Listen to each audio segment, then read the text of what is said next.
కుడిపక్క లేచి చూస్తే ఆపద ఏ ఆటంకాలు ఏ ఆపదలు రాకుండా దేవుడు కాపాడుతాడు అని.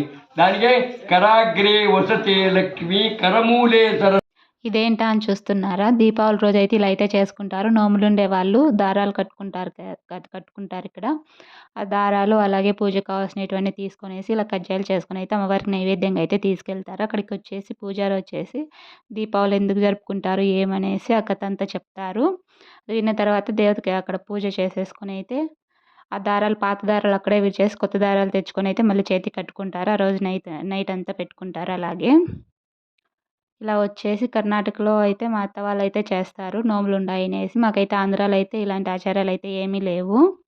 నార్మల్‌గానే దీపావళి అయితే జరుపుకుంటారు. ఇక్కడ మాత్రమే ఇలా నోములుండే వాళ్ళు జరుపుకుంటారంట. చూసారు కదా!